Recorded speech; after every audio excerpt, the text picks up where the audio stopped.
Halo semuanya, perkenalkan nama aku Aski dari Manajemen 2020.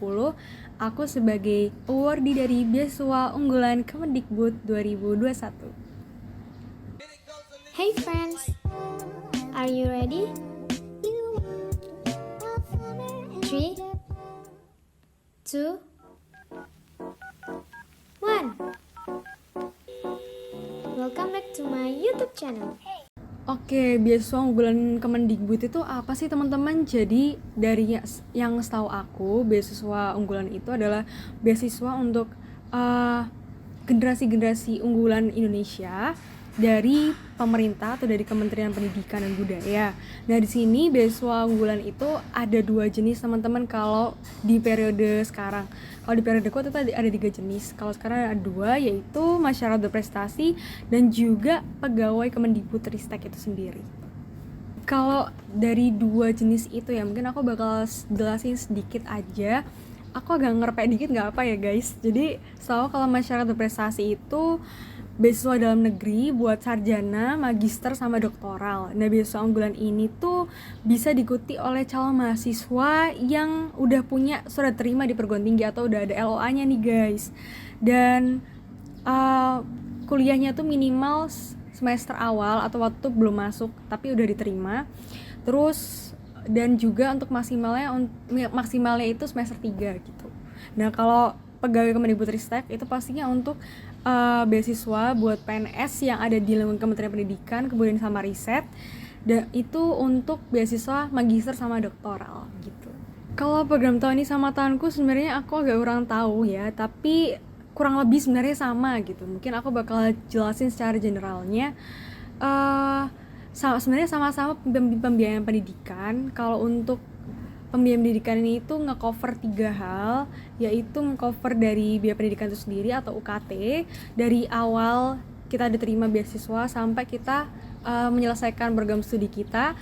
Terus yang kedua ada biaya hidup, itu biasanya biaya hidupnya tuh per bulan, dan juga ada yang ketiga ada biaya buku. Biaya bukunya ini dihitung per semester.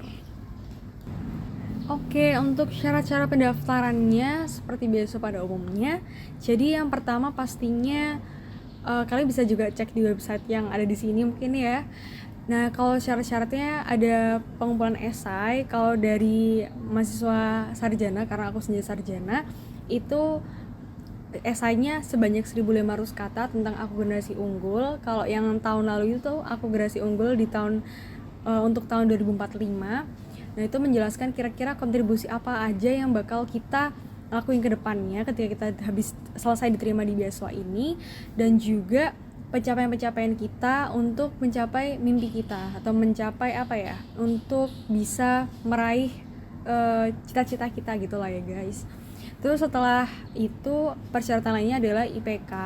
Bagi teman-teman yang baru dari SMA masuk kuliah, itu pakai rapor ya guys ya, pakai raport dari kelas 10 sampai kelas 12. Terus kalau aku sebagai waktu itu aku daftarnya waktu kuliah, jadi aku daftarnya pakai IPK dari semester 1 sampai semester 3. Benefitnya itu apa aja sih kak? Benefitnya sebenarnya alhamdulillah banyak banget ya. Selain tadi ada UKT, terus ada uang hidup dan juga biaya hidup, dan juga ada biaya untuk buku. Pastinya networking sama relasi ya teman-teman, karena di beasiswa unggulan ini ada namanya forum beasiswa unggulan region. Di misalnya kalau karena aku di provinsinya Jawa Timur, jadi aku ikut forum beasiswa unggulan Jawa Timur sama forum beasiswa unggulan Surabaya. Di situ ada networking, terus kita juga bisa mengasah skill kita terutama di bidang sosial, karena kita banyak banget kegiatan sosial di sana buat bantu teman-teman atau orang di sekitar kita. Untuk tahapannya di beasiswa unggulan itu ada pertama tahapan seleksi berkas. Seleksi berkas itu tadi mencakup esai, sertifikat, rapotnya kita apa aja, dan mungkin pengalaman-pengalaman lain kayak pengalaman organisasi atau juga pengalaman atau sertifikat-sertifikat lomba gitu ya. Terus nanti kalau udah lolos tahap berkas, nanti kita bakal diundang buat interview.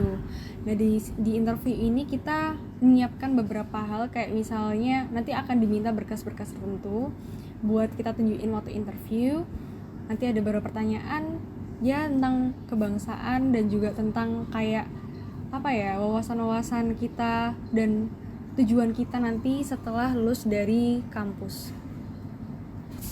Oke, tips and trick ya guys buat biar bisa lolos beasiswa unggulan. Yang pertama pastinya di esai kita itu harus mencerminkan apa yang berbeda dari kita harus jujur. Mulai dari pencapaian kita tuh apa, pencapaian kita nggak cuma dari pencapaian akademis aja, tapi juga dari non akademis, mungkin bisa dari organisasi atau kompetisi-kompetisi yang kita ikutin, dan apa sih impactnya buat cita-cita kita ke depannya. Dan cita-cita ke depannya kita ini harus berhubungan dengan kontribusi kita terhadap masyarakat Indonesia gitu ya guys. Nah terus kalau misalnya apa lagi ya, tips and trick waktu interview juga ya mungkin. Nah waktu interview itu kita juga harus jujur, jangan gugup, tapi kita benar-benar mencapaikan visi misi kita gitu, kayak aku pengen membantu orang, atau kita juga menunjukkan kalau kita tuh ada apa ya, keinginan untuk terus maju, keinginan untuk terus berkembang. Jadinya interviewer lihat, oh anak ini punya tekad yang kuat ya selama perkuliahannya, oh anak ini punya tekad yang kuat ya untuk terus belajar. Itu sih. Mungkin banyak yang nanya ini ya, Kak, itu kan beasiswa unggulan seleksinya agak susah ya Kak, ketat gitu. Kira-kira apa sih hal yang menjadi keyword gitu biar bisa lolos gitu ya Kak? Jujur aku sendiri sebenarnya nggak tahu apa yang bisa bikin aku lolos, tapi waktu itu yang jelas karena aku sesuai dengan majorku yaitu manajemen. Aku pengen buka lapangan kerja buat orang di sekitarku dan sekalian memberdayakan, karena aku juga mengangkat waktu itu konteksnya aku mengangkat isu tentang women empowerment dan juga mengangkat apa ya, tentang perekonomian pertanian gitu. Jadi waktu itu aku pengennya bantu, aku ngaitin sama kompetisi yang aku ikutin juga, dan juga kedepannya aku pengen apa. Waktu itu aku ngangkat tentang pemberdayaan perempuan melalui usaha makaroni yang aku punya, dan makaroni ini terbuat dari ubi gitu. Dan aku pengen dari ubi ini juga selain membantu pemberdayaan perempuan juga, tapi juga membantu rantai pasok di pasar. Dan selain itu aku tadi juga bahas tentang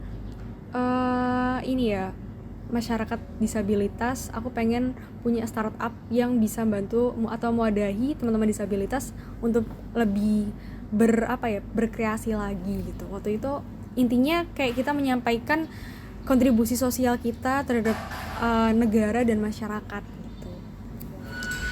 Pesan buat teman-teman semua, buat para pejuang beasiswa, jangan mudah menyerah.